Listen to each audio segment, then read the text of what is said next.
Bonjour à tous, ici Julie Dionne pour les Must à Montréal en remplacement de François Olivier. Aujourd'hui, les Must sont au Club Soda pour le dévoilement des nominations pour le prochain gala de la disque.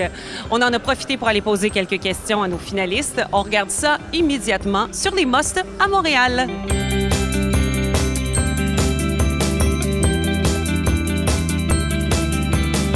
Bienvenue au dévoilement des nominations de la disque 2015. À chaque fois qu'on vient ici, on se demande s'il va y avoir un petit quelque chose ou si on va s'en retourner déçus. Ben oui, parce que jamais en nomination pour le même projet, le même album. Je sais pas quelles nominations sont dans quel gala. C'est beau quand on perd le compte de nos nominations quand même, c'est un bon signe. Non, mais ça veut rien dire. C'est juste parce que je suis veg. J'en aurais deux que j'ai mélangés aussi. Tu rayonnes!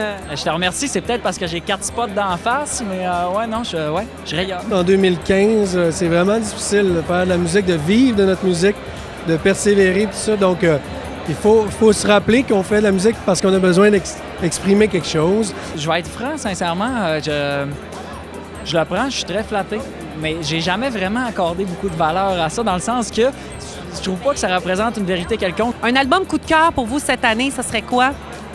Oh, moi, j'ai pas eu le temps d'écouter d'album cette année. Souvent, après avoir fait un album, j'écoute pas de musique pendant vraiment longtemps. Moi, je trouve que j'en écoute beaucoup, mais quand je regarde les gens en général, il y a beaucoup de mélomanes. Tu sais, il y a des gens qui écoutent toujours de la musique.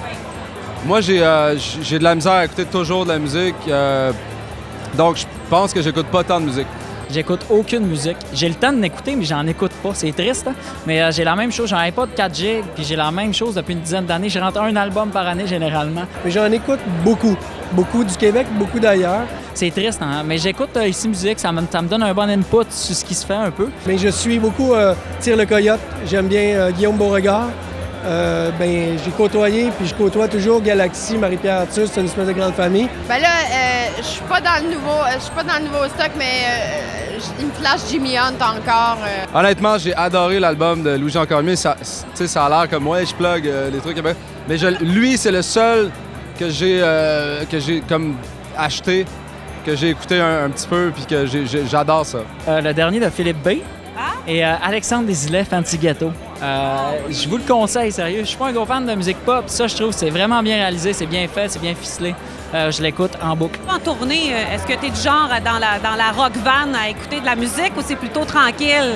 Ben écoute, on écoute vraiment trop de stock. Dans la van, c'est le moment où on se partage le plus de musique. Le dernier album de Cœur de Pirate, alors en ce moment, c'est ça qui est dans mon lecteur parce que je l'ai écouté dans mon char. Ben, j'écouterais pour découvrir Rosie Vallant, Philémon Simon, Safia Nolin. Moi, j'ai dernièrement beaucoup trippé sur Alabama Shakes. D'ailleurs, je fais un show avec eux samedi. Je suis comme... Wow! Je regarde mon agenda, je fais le lien sur le web, je fais « Oh shit! » C'est comme le groupe que j'écoute le plus. Sinon, il y a Galaxy aussi. T'as-tu, en terminant, une petite anecdote de tournée? Une anecdote? Ça se raconte pas vraiment. Ben, sérieusement, Pauline, je vais être franc, j'ai des anecdotes, mais tu sais, non seulement sont pas télédiffusables, mais sont même pas web diffusables, sérieux. Le gala de la disque sera diffusé le 8 novembre prochain sur les ondes de ici Radio-Canada Télé à partir de 19h30. Les Must à Montréal seront évidemment de la partie. C'est un rendez-vous.